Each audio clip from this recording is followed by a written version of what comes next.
Hello, I'm James Ezimoha. Welcome to Africa News, where we bring you the latest updates from across the African continent. Let's see your headlines. Nigeria's leading political opposition leaders, Atiku Abubakar and Peter Obi, form coalition ahead of 2027 elections. Congolese Nobel Peace Prize laureate Dr. Denis Mukwege slams scandalous peace deal between the DRC and Rwanda. The U.S. Supreme Court approves the deportation of 8 convicts from Asia and Latin America to South Sudan.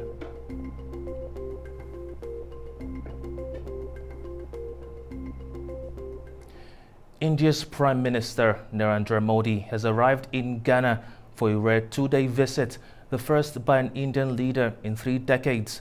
He's meeting Ghana's President John Dramani Mahama to deepen ties on security, economic growth and health. The two sides also signed multiple cooperation agreements across key sectors.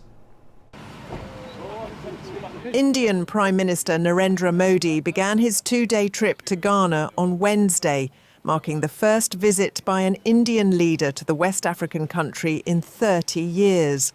The visit aims to boost bilateral relations in areas including defence cooperation, vaccine manufacturing, agriculture and digital security.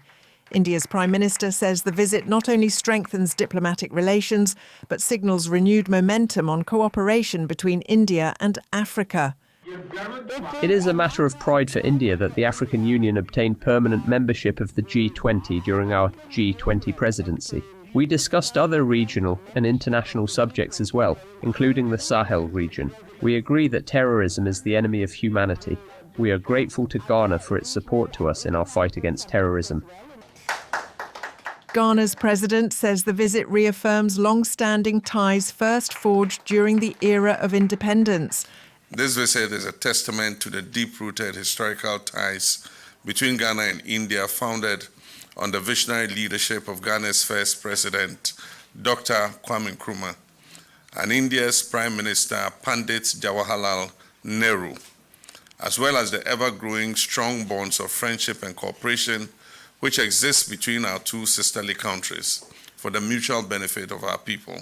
The two sides have engaged in significant discussions to deepen cooperation across various sectors of our economy, including agriculture, energy, manufacturing, infrastructural development, human resources, and health, amongst others. On the strength of the successful engagements, we have had a number of memoranda of understanding have been signed between Ghana and India. Modi's visit comes as India expands its outreach across Africa, positioning itself as a partner in development, trade and multilateral diplomacy. Both sides now hope this momentum will translate into more strategic projects on the ground. Congo's government and M23 rebels say they are returning to the peace talks in Doha months after a U.S. brokered push to end one of Africa's most volatile conflicts. The fighting in eastern Congo has displaced hundreds of thousands, threatening regional stability and delaying critical mining deals. Both sides now say they are ready to resume negotiations. Rwanda-backed M23 rebels and the Congolese government have confirmed they will send delegations back to Qatar for a new round of peace talks. The move follows a US-led push to broker a broader truce that could unlock Western mining investments in eastern Congo, a region rich in critical minerals. Negotiation leaders say their return to the table comes with demands for an immediate ceasefire and trust-building steps.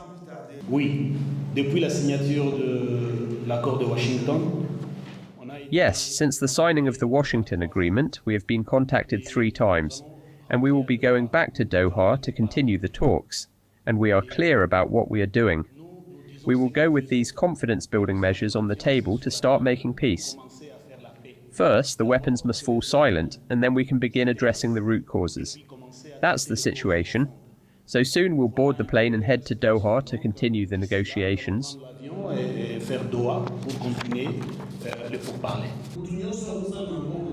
They're also calling for an end to prosecutions, access to banks, and freedom of movement for their communities.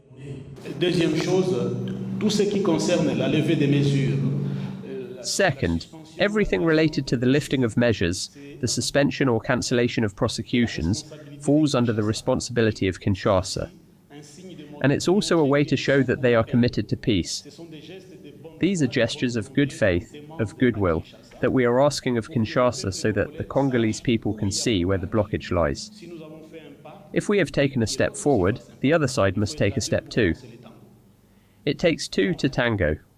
So, when we return to Doha, we will once again put these confidence-building measures on the table. That the banks be reopened so that people can access their accounts, that the hate speech and discrimination stop, and that our populations can enjoy free movement.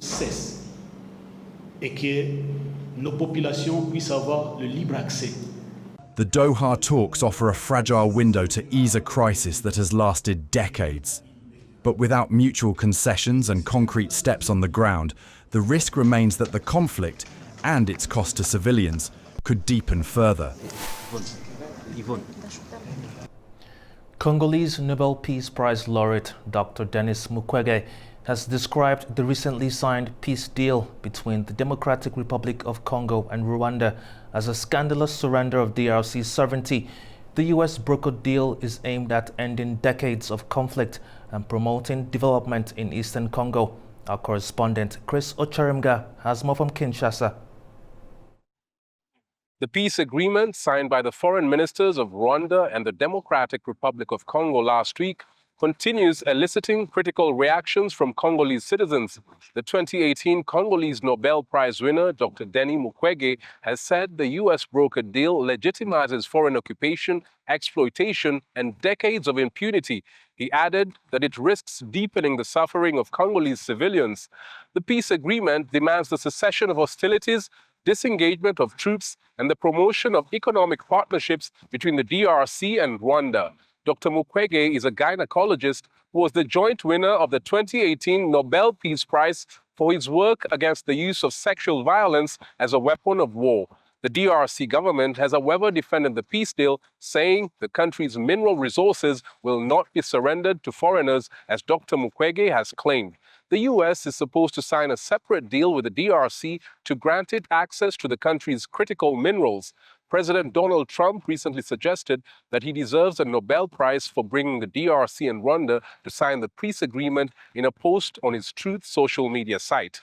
Chris Sochamringa for A News in Kinshasa. Nigeria's leading political opposition leaders, Atiku Abubakar of the People's Democratic Party and Peter Obi of the Labour Party, have formed a coalition to challenge the incumbent president, Bola Ahmed Tinubu, in the next election. They've defected to the African Democratic Congress Party, marking one of the biggest shake-ups in Nigerian politics since the end of the military rule in 1999. Tesema Kande has more from Jos. The two main opposition leaders say the decision was reached following a series of talks between them to present a united front in the 2027 election rather than splitting their votes. Both of them contested for the presidency in their previous parties against Bola Tinubu. He won the election on the platform of the All Progressives Congress (APC). They are yet to announce who will front the party's ticket at the next election year, but the coalition, which has the involvement of key players such as former governors, ministers and Senate presidents, is expected to significantly impact the 2027 election. It's not the first time a merger will be held among political giants in Nigeria. In 2015, political platforms such as the ACN, CPC and ANPP came together and presented Muhammadu Buhari, who eventually defeated the president at the time, Goodluck Jonathan, of the PDP, who was seeking to be re-elected. However, Nigeria's ruling party says it is confident that the coalition will have no impact on the APC, dismissing it as a temporary movement with little grassroots support. Public reaction has been mixed, with critics warning that ideological differences and past rivalries could undermine the coalition's unity. But supporters hope the ADC could become Nigeria's main opposition party, weakening the structures of other parties like the APC, which they say hasn't done much to improve livelihoods of people in the country. Tassim Akendi for A News in Jos. The Nigerian government has begun sending experts across various fields to the Organization of Eastern Caribbean States. It's in line with the pledge by the country's President Bola Ahmed Tinubu to strengthen Africa-Caribbean diplomatic relations. Tasema Kande reports from Jos, Nigeria. The Nigerian president, who is currently on a state visit to St. Lucia, made the commitment while addressing a joint session of the Senate and the House of Assembly in the country. He said the manpower exchanges will be in areas such as healthcare, education and agriculture, among others. Director General of Nigeria's Technical Aid Corps, Yusuf Yakub, said the partnership will allow technocrats to be sent to serve for 2 years in the host organization of Eastern Caribbean states made up of 7 islands. While the Nigerian government will take responsibility for their allowances and logistics, the host countries are to provide accommodation and local support for them. According to the Nigerian Technical Aid Corps, over 300 Nigerian professionals have been deployed to various countries in the Caribbean, the Pacific and other African countries since May 2023. But the move by the government has been criticized by some professionals in Nigeria, especially those in the health sector.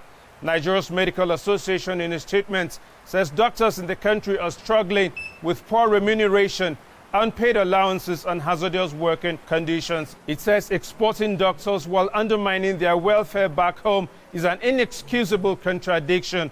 But the government says the initiative aims to increase Nigeria's export of human capacity with dignity while reinforcing the country's leadership across the global south. The president has also pledged to increase allocation of resources to the health sector, provision of physical infrastructure, and improved welfare of personnel.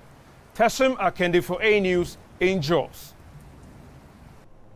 The Supreme Court ruling has allowed the deportation of 8 men, mostly from Asia and Latin America, to South Sudan, a country gripped by conflict. Only one of them is actually South Sudanese. Rights groups are raising concerns over what they call forced removal to a nation with no legal or cultural ties to the men. The 8 deportees were already out of the U.S. by the time of the Supreme Court ruling. They were being held in the U.S. base in Djibouti, awaiting Supreme Court ruling on whether or not they could be deported to South Sudan. South Sudan's police say it is prepared to receive the deportees. It did not, however, specify when it expects to receive those expelled from the U.S. The U.S. Department of Homeland Security said those being deported are citizens of Cuba, Laos, Mexico, South Sudan, Myanmar and Vietnam. It says the deportees are convicted of crimes such as murder and that most of them have been denied entry into their home countries due to their criminal records. Many ordinary South Sudanese people say they are concerned that criminals are being brought into their country. The US says it has reached an agreement with South Sudan's government to take in the deportees. Patrick Oyet in Juba for A News. Well, that's all we have today in African News. Thank you for watching. Stay tuned to A News.